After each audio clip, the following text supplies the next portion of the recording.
साहित्य academy channel पर आप सभी का स्वागत है। आज की क्लास हमारी क्लास नंबर 2 होगी भाई। क्लास 2 एक क्लास हम पहले कर चुके हैं जिसमें कि हम वस्तुनिष्ठ प्रश्नों को हम कर रहे हैं जो कि बार बार परीक्षाओं में पूछे जाते हैं। आज की क्लास में हम उन इम्पोर्टेंट वस्तुनिष्ठ प्रश्नों को करेंगे, MCQs करेंगे जो कि बार बार परीक्षाओं में पूछे जाते हैं। चाहे किसी भी परीक्षा में हिंदी साहित्य संबंधी प्रश्न पूछे जाते हैं या फिर हिंदी व्याकरण संबंधी प्रश्न पूछे जाते हैं, ये प्रश्न सामान्य हिंदी से संबंधित रहेंगे। भाई सामान्य हिंदी से संबंधित जिस भी परीक्षा में प्रश्न पूछे जाएंगे तो सभी के लिए ये क्लास काफ़ी मददगार साबित होगी।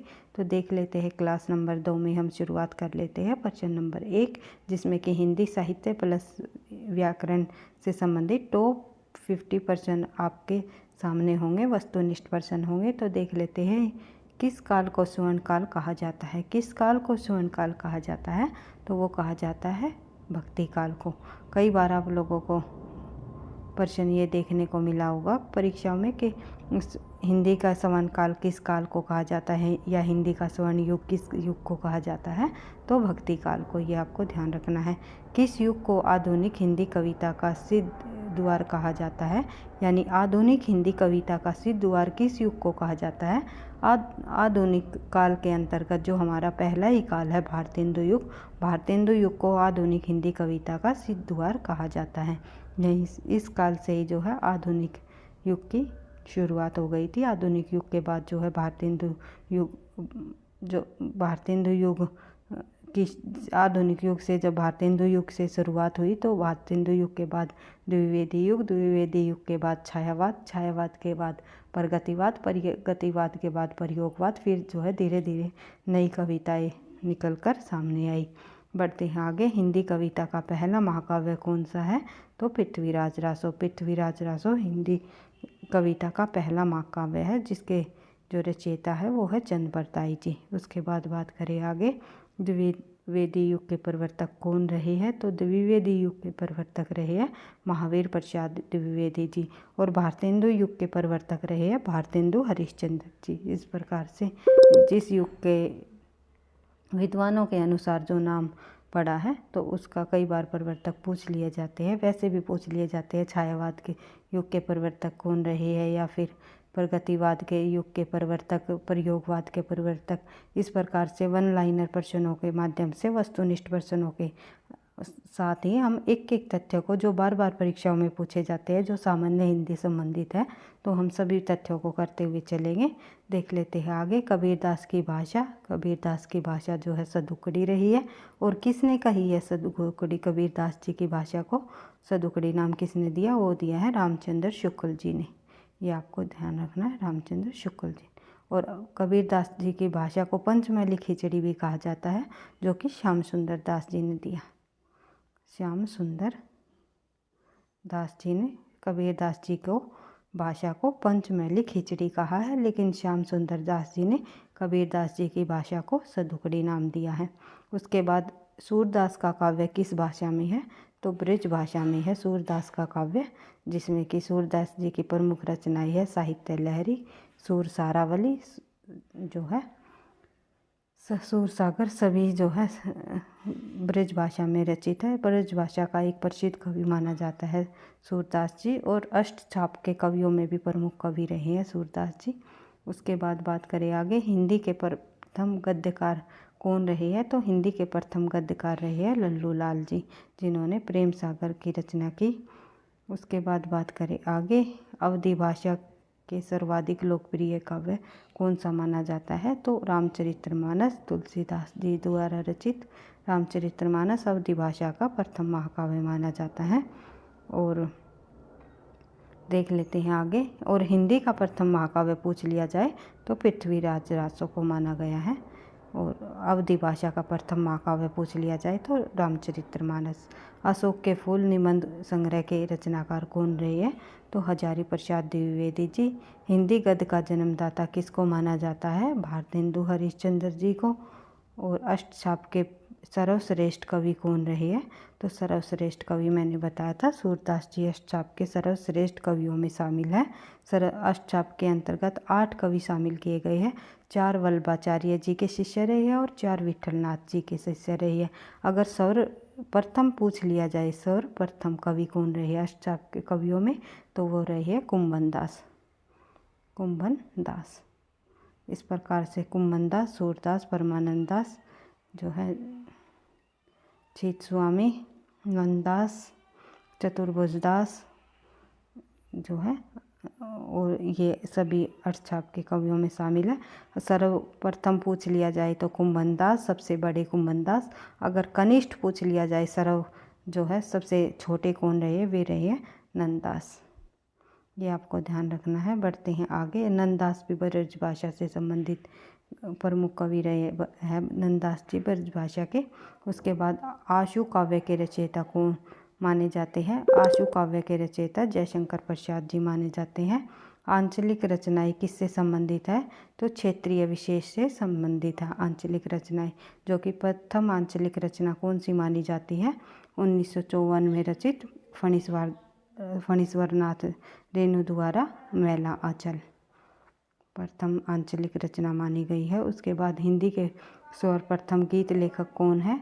तो विद्यापति। हिंदी के सर्वप्रथम दैनिक समाचार पत्र कौन सा रहा है? सुधावर्षण। हिंदी का सर्वप्रथम प्रकाशित पत्र का नाम क्या है? तो उद्यंत मार्तंड। उसके बाद कलम का जादूगर किसे कहा जाता है? रामवृक्ष बेनीपुरी को। रामचरितमानस में कुल कितने कांड हैं? केवल 7 कांड है। हिंदी साहित्य के इतिहास के रचयिता कौन है? तो आचार्य रामचंद्र शुक्ल। उन्होंने हिंदी साहित्य इतिहास ग्रंथ की रचना की है। उसके बाद बात करें आगे, बढ़ते हैं आगे। अगला जो हमारा प्रश्न है, गीत गोविंद किस भाषा की रचना है? तो ये है संस्कृत भाषा की। और गीत गोविंद जो जयदेव द्वारा रचित संस्कृत भाषा के कवि रहे हैं जयदेव जी। जयदेव ने गीत गोविंद की रचना की है। इसी का आधार मानकर जो है विद्यापति ने अपनी पदावली की भी रचना की है। ये भी आपको ध्यान रखना है। हिंदी के प्रथम कवि कौन है? जो वो है सिद्ध कवि सरहप्पा जी, 9वीं शताब्दी के कवि रहे हैं। कहीं कहीं आपको ये 8वीं शताब्दी के कवि भी किसी किसी बुक में मिलेंगे 8वीं शताब्दी के, लेकिन ये 8वीं शताब्दी के ही है। तो 9वीं शताब्दी कहीं आपको देखने को मिलेंगे। तो इसको आपको ध्यान रखना है कि ऑप्शन में अगर 8वीं शताब्दी नहीं दिया हुआ तो 9वीं शताब्दी आप लगा सकते हो, लेकिन ये 8वीं शताब्दी के कवि रहे हैं, इसका आपको ध्यान रखना है। साहित्यकार अज्ञे जी का पूरा नाम क्या है? तो सचिनानंद हीरानंद जो वात्सायन अज्ञे साहित्य है, अज्ञे जी का पूरा नाम रहा है। सुहाग के नूपुर के रचयिता कौन रहे हैं? तो अमृतलाल नागर। सुहाग के नूपुर जो है इनकी प्रमुख रचना रही है। उसके बाद सूरदास के गुरु का नाम बताइए? तो वल्लभाचार्य जी। रीतिकाल का वह कौन सा कवि है जो अपनी एकमात्र कृति से हिंदी साहित्य में अमर हो गया? तो वो कवि रहे हैं बिहारी जी।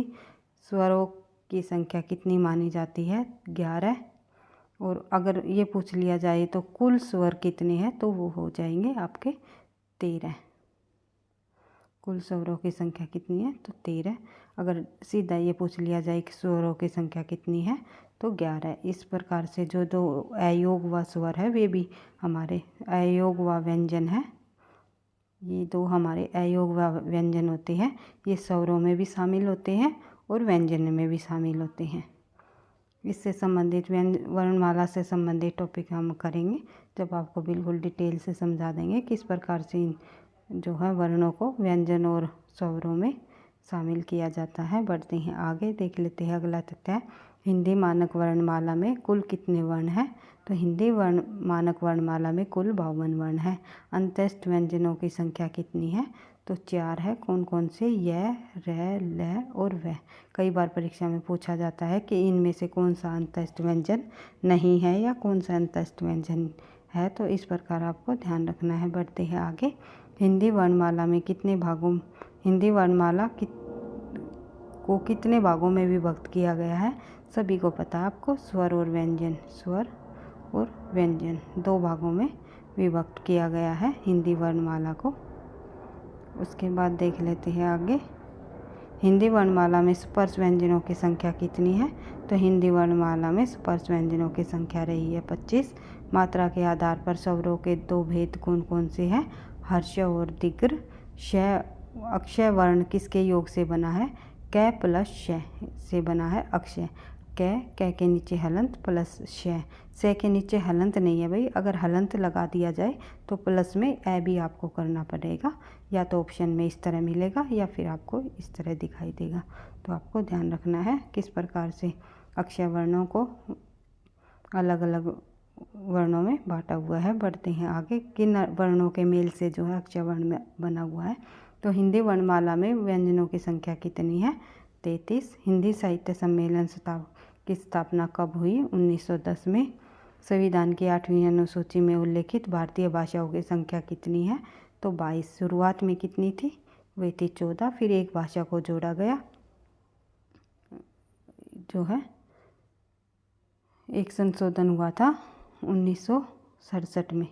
21वां जो संशोधन हुआ था उसमें सिंधी भाषा को जोड़ दिया गया था। उसके बाद जो है एक संशोधन और किया गया था 1992 में, 71वां संशोधन, उसमें जो है 3 भाषाओं को और जोड़ा गया।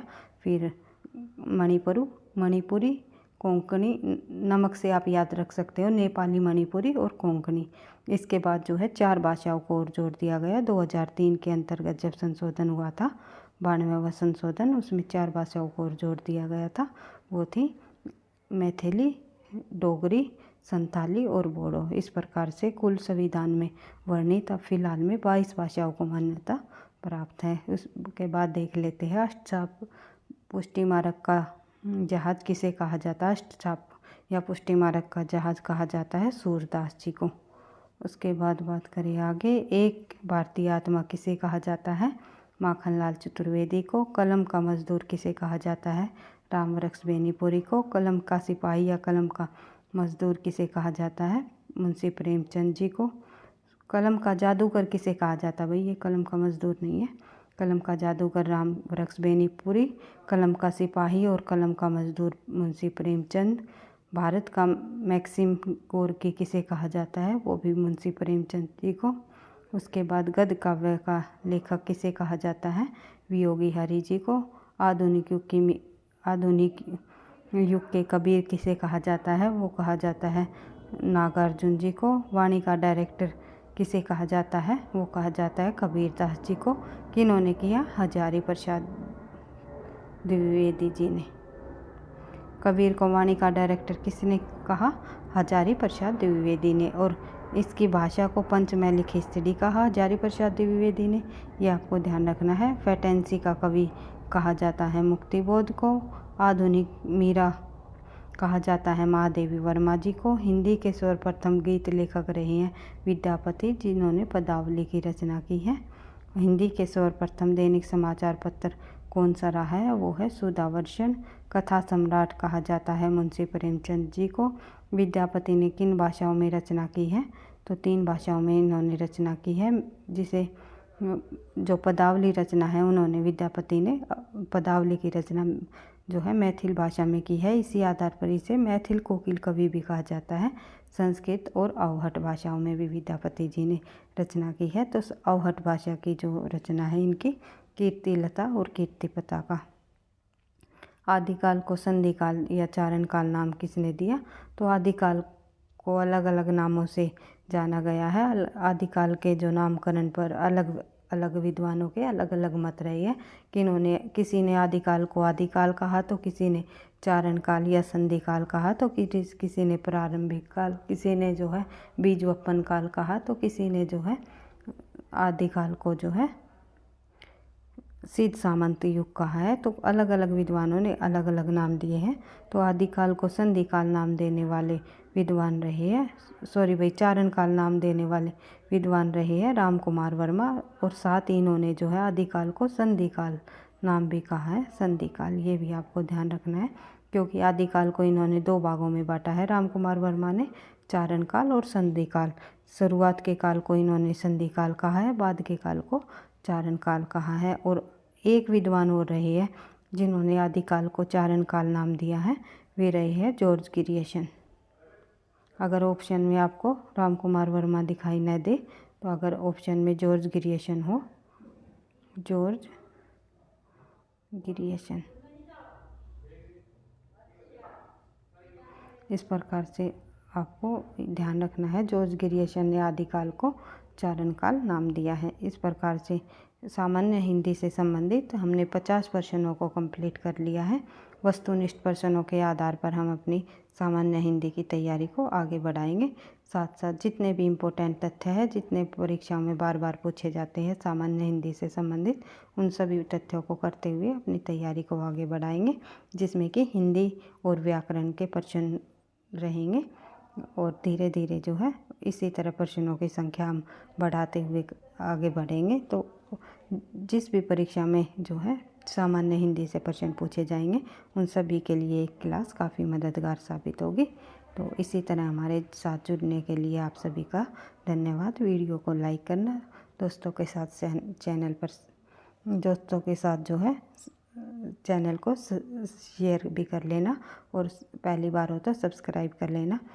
जो है हमारी हिंदी साहित्य से संबंधित प्लस व्याकरण से संबंधित इस सीरीज़ के साथ आप जुड़कर जो है अपनी तैयारी को आगे बढ़ा सकते हो।